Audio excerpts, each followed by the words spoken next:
میں سے ہے۔ میرے اپنے پاس، میرے عزیز، میرے قادری بھائی، میرے اپنے پاس 2 اہل سنت کے علماء کی کتابیں ہیں جن میں یہ بحث ہے کہ وہ حضرت ابوبکر نہیں تھے جو غار میں نبی کے ساتھ گئے تھے، کیونکہ آیت میں نام نہیں ہے حضرت کا۔ آیت میں تو یہ ہے کہ نبی کا ایک صاحب نبی کے ساتھ تھا۔ صاحب صحابی کو کہتے ہیں نا، صحابی کو صاحب کہتے ہیں، صاحب کو صحابی کہتے ہیں۔ صاحب صحابی کے لفظ کے ساتھ جڑا ہوا ہے، صحبت سے صحابی ہے نا جی، مصاحب بھی کہا جاتا ہے، صحابی بھی کہا جاتا ہے۔ تو یہ جو مصاحب تھے، یہ مصاحب کون تھا، یہ صحابی کون تھا، یہ صاحب کون تھا جو ساتھ تھا، یہ نہیں تھے۔ خود علماء اہل سنت کے اندر اختلاف ہے کہ وہ حضرت ابوبکر تھے یا نہیں تھے، میں بحث و مباحثے ہیں۔ یہ ثابت ہو جائے تو بھی اس کے اندر خاص فضیلت ظاہر نہیں ہو رہی، ساتھ ہونے سے کوئی خاص فضیلت ظاہر نہیں ہو رہی، ٹھیک ہے، لیکن ہم کچھ دیر کے لیے مانتے ہیں کہ ساتھ ہونے سے فضیلت ہے۔ مگر وہ کون تھا صاحب، وہ صاحب کون تھے جو صاحب تھے، وہ صاحب اعوذ کون تھے؟ باللہ من الشیطان الرجیم، بسم اللہ الرحمن الرحیم۔ شہنشاہ نقوی کی آپ لوگوں نے جہالت سماعت فرما لی۔ شہنشاہ نقوی جہالت بولتا نہیں ہے بلکہ جہالت کے بم برساتا ہے، اور جہالت کے بم کیوں نہ برسائے؟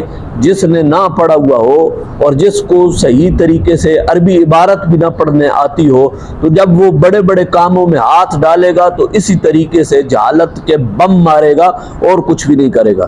تو جب بھی بولتا ہے تو یا تو گندگی کے ڈھیر جناب والا منہ سے نکالتا ہے یا پھر جہالت کے بم برساتا ہے۔ قبلہ میں آپ کو بتاتا ہوں، آپ نے یہ جھوٹ بولا ہے کہ علماء اہل سنت والجماعت میں اس مسئلے میں اختلاف ہے۔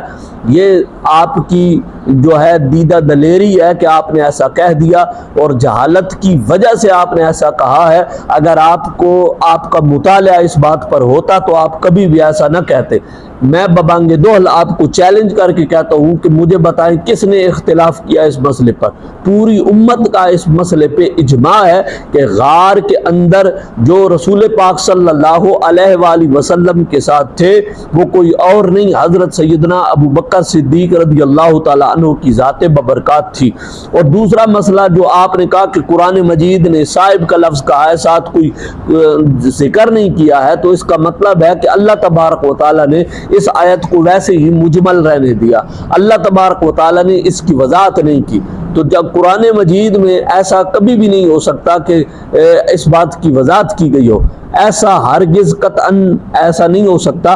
قرآن نے تو قرآن کے اندر تو ہر خشک اور تر چیز کا ذکر کیا گیا ہے۔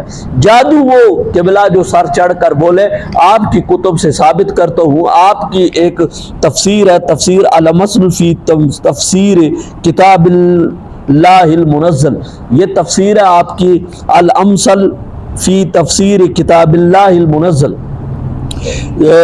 آیت اللہ شیخ ناصر مکارم شیرازی کی لکھی ہوئی وہ سورۃ التوبہ، اور اسی کے ضمن میں سان یسنین کتبہ ہوا تعبیر اشارہ الی انہ لم یکن معه فی ھذا الصف الشاک الا رجل واحد وهو ابو بکر۔ یہ قول اس بات کی طرف اشارہ ہے کہ اس مشکل سفر میں ان کے ساتھ صرف ابو بکر صدیق تھے، یعنی ابو بکر صدیق، اور وہ کیونکہ وہ دونوں غار میں موجود تھے۔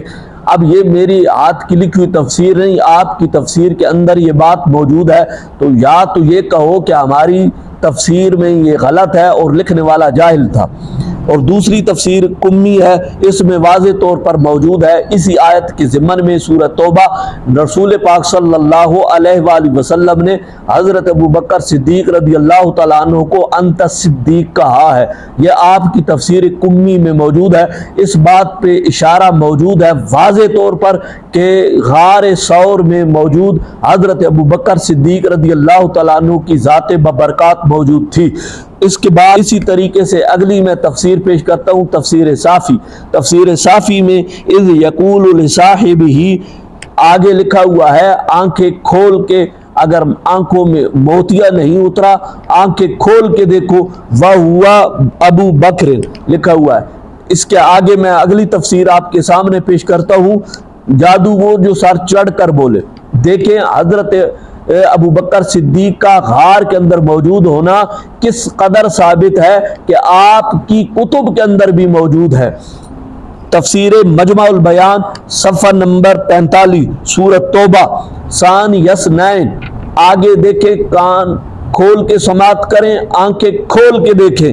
یعنی انہو کانا ہوا و ابو بکر، یعنی حضور صلی اللہ علیہ وسلم کے ساتھ ابو بکر صدیق رضی اللہ تعالی عنہ بھی موجود تھے. اب یہ میں نے اپنے گھر میں بیٹھ کر نہیں لکھی، یہ آپ ہی لوگوں کی لکھی ہوئی ہیں، اور انہوں نے قرآن مجید کی جب آیت کی تفسیر کی ہے تو تفسیر میں انہوں نے درج کیا ہے. تو یا تو یہ بتائیں قرآن مجید کی آیت میں انہوں نے غلط چیزیں لگا کر قرآن پاک کی تفسیر کی ہے. اگر غلط چیزیں لگا کر کی ہیں تو پھر لکھ کر دیں کہ یہ غلط تفسیریں ہیں. اگر یہ درست ہیں تو پھر مان جاؤ کہ حضرت ابو بکر صدیق رضی اللہ تعالیٰ عنہ کی ذات ببرکات غار کے اندر موجود تھی، اور یہ روزے روشن کی طرح واضح ہے. اگر چند کتے اس بات پر بھونکے اور کہیں کہ ابو بکر صدیق رضی اللہ تعالیٰ عنہ کی ذات جو ہے غار ثور میں موجود نہیں تھی، تو ان کتوں کے بھونکنے سے یہ لازم نہیں آتا کہ آپ نہیں تھے، بلکہ حضرت ابو بکر صدیق رضی اللہ تعالی عنہ آپ کی ذات ببرکات اس قدر واضح ہے کہ آپ غار ثور میں آپ کا جانا، آپ کا رہنا، حضور کے ساتھ رہنا، یہ اس قدر واضح ہے کہ آپ کی کتب سے بھی ثابت ہے. تو جب تمہاری کتب میں اس قدر ثابت ہے اتنے دلائل سے، تو ہماری کتب میں تو کسی نے آج تک اختلاف نہیں کیا. اور حضرت ابوبکر صدیق کا غار میں موجود ہونا یہ قطعی ہے، ثابت ہے. اللہ سمجھنے کی توفیق عطا فرمائے. وآخر دعوانا الحمدللہ.